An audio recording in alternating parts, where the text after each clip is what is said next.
Kenya's government did an about-face on Tuesday, announcing it was pausing a long-delayed deployment of Kenyan police officers to tackle spiraling violence in Haiti. Only 11 days ago, Haitian Prime Minister Ariel Henry and Kenyan President William Ruto signed an agreement that Ruto said would fast-track the deployment of the officers to the Caribbean nation. The jarring turn of events leaves the future of the UN-backed multinational mission for Haiti in serious doubt. Kenya's government first pledged 1,000 officers to lead the security mission last July, but the initiative had been tied up in court challenges ever since. On March 1st, Henry signed an agreement with Kenya's government. The agreement was intended to address concerns raised by a Kenyan judge who had deemed an existing plan unlawful. But Henry was then unable to return to Haiti because of escalating violence. Haïti besoin de la paix. He has now announced that he would be resigning as soon as a transitional council and temporary leader are chosen. But it was not clear when that might happen with a tenuous security situation in the capital, Port-au-Prince. A senior Kenyan diplomatic official told Reuters on Tuesday that the deployment was on pause pending a clear indication that a new interim government was in place. U.S. officials said on Tuesday that members of the Transition Council should be appointed within 48 hours, following talks this week in Jamaica between Caribbean leaders and U.S. Secretary of State Antony Blinken. U.S. officials also said that it was confident the deployment of security forces would still go ahead once Haiti's new leaders were named through a transitional process. According to the United Nations, some 360,000 people are internally displaced and 1,200 have been killed since the start of the year. The Kenyan deployment faced major obstacles well before Henry resigned, including criticism from opposition politicians who characterized the mission as too dangerous and not in Kenya's national interests. Though Kenyan officials have said that the highly trained paramilitary officers were well prepared for the challenges. Kenya had also asked to be paid the cost of the deployment up front. That's contrary to UN rules that require the funds it administers to be used only to reimburse costs already incurred, according to a diplomat in Nairobi and UN officials.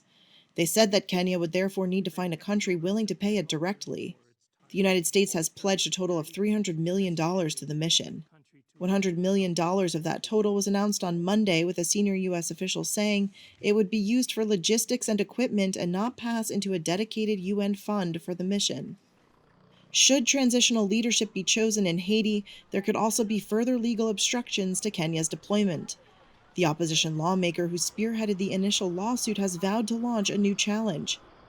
Many Haitian communities and observers are also wary of international interventions after previous UN missions left behind a devastating cholera epidemic and sex abuse scandals, for which reparations were never made.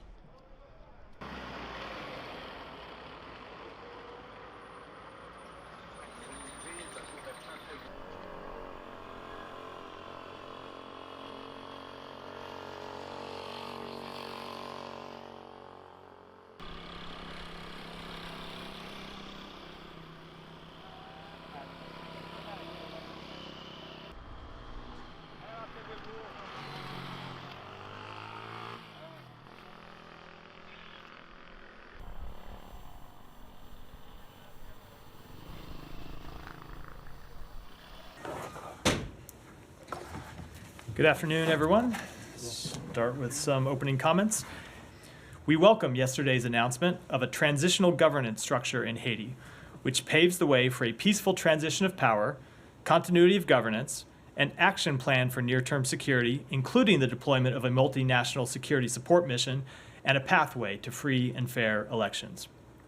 We commend Prime Minister Henry for his statesmanship in putting his country first and agreeing to step down when the Transitional Presidential Council is established. His decision comes at a critical point for the Haitian people. During the meeting, Secretary Blinken announced an additional $33 million in humanitarian assistance for the people of Haiti, as well as an additional $100 million for the multinational security support mission. These are important first steps to achieving free and fair elections and providing the peace and security the Haitian people deserve.